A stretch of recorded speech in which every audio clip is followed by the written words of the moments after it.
So up to this point we have reached. We started from this, goes like this, then we came here. Next, the current in the solenoid is reversed. So what we did, instead of positive current, we change the positive negative sides and we start supplying current in the opposite direction. So suppose in first case current was such that external magnetic field is in this direction, that means left to right. Now we are flowing current in opposite direction, so definitely the external magnetic field will also change its direction from right to left. So this field intensity is also in opposite direction. The current in the solenoid is reversed and slowly increase. Again we are increasing, but this time in reverse direction. Certain domains are flipped until the net field insides become nullified.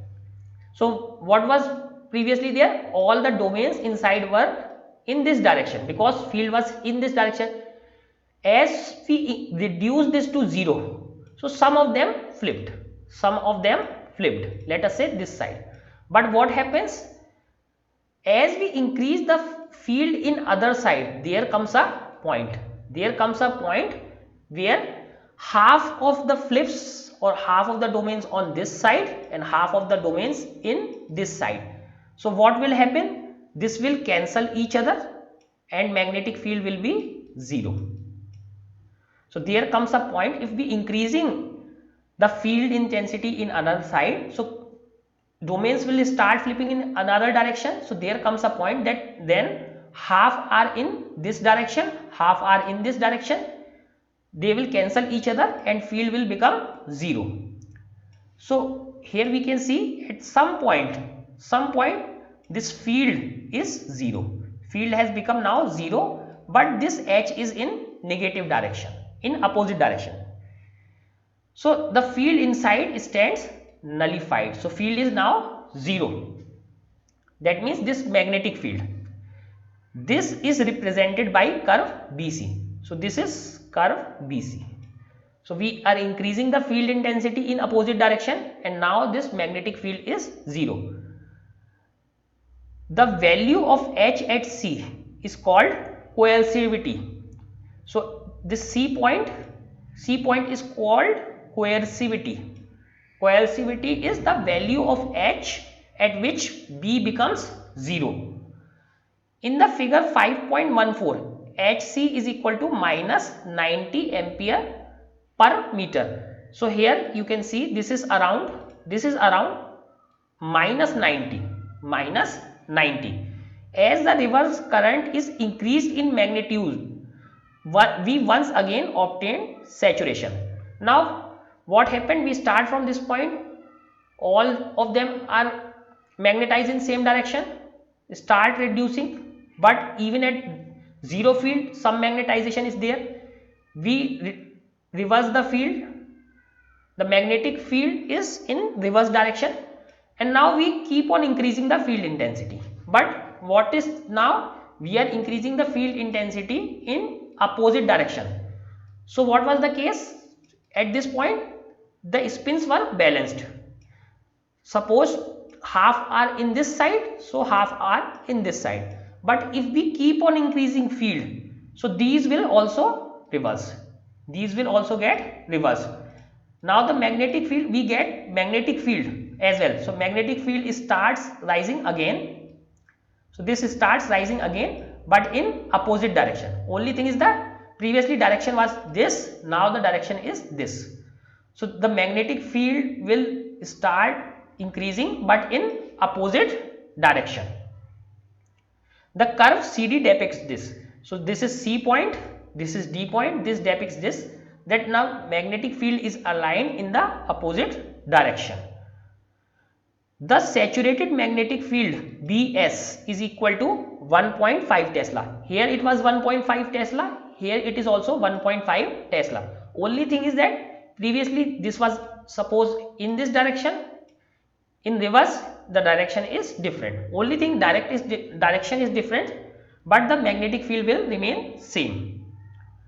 Next, the current is reduced and reversed So now what we do, again as we reduce the current, again we are start reducing the current. So there comes a point,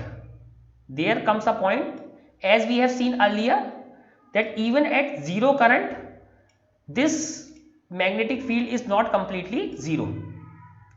Even at zero current this magnetic field is not completely zero. There is some magnetic field which is 1.2 Tesla. Only difference from last time is it is in the reverse direction. Previously it was forward direction, now it is in the reverse direction. Only difference is that, but field will remain there even at zero field intensity. The cycle repeats itself.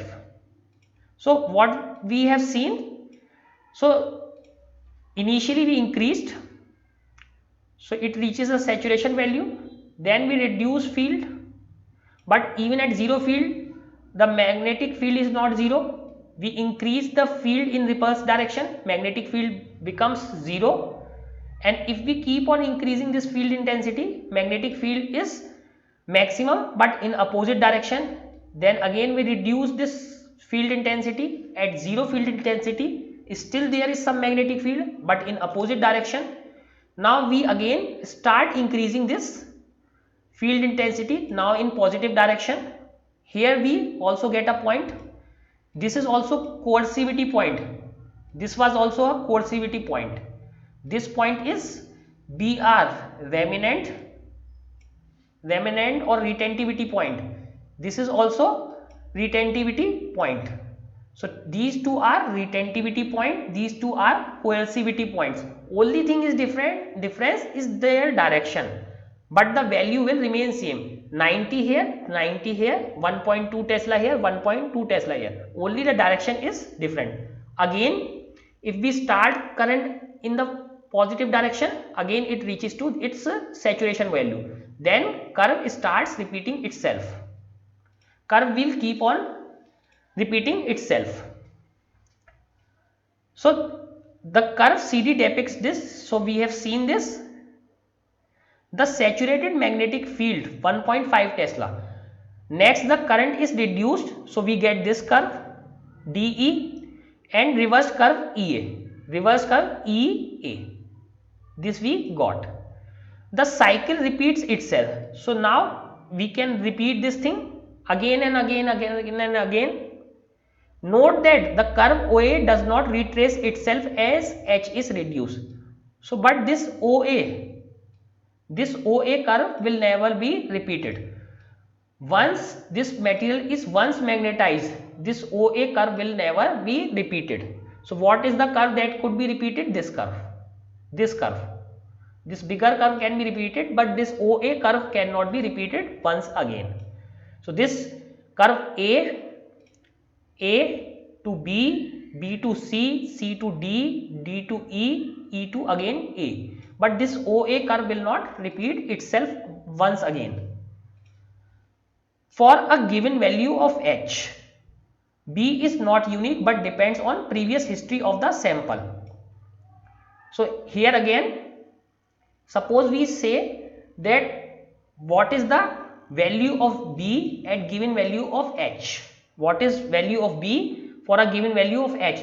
That we cannot determine because material has some previous history of magnetization. So this B depends on in that history. Suppose previously it was magnetized in this direction.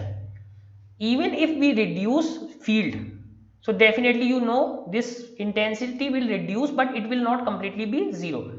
Now if we put this material again in the field intensity, if it is in same direction, so definitely at lower field it will increase. At lower field it will increase. If it is opposite direction it will decrease. So definitely there is a role of magnetic history of the material, that means how it was magnetized previously.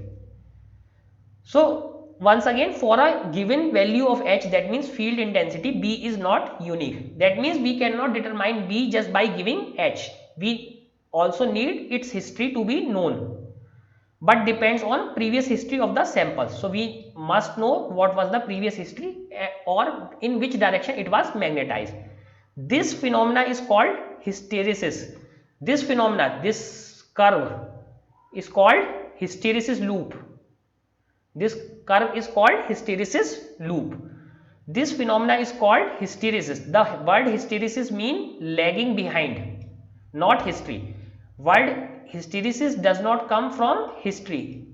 Hysteresis means lagging behind, because material is lagging behind this field intensity. Material is lagging behind the field intensity. When field is increased for the first time, it completely obeys this. When field becomes zero, the magnetic material does not become completely non-magnetized. It is lagging. When it is increased, then it has reached at 0 point, but this has reached 0 point here. So somehow you see that it is behind this, that means lagging behind, and this lagging behind nature is called hysteresis.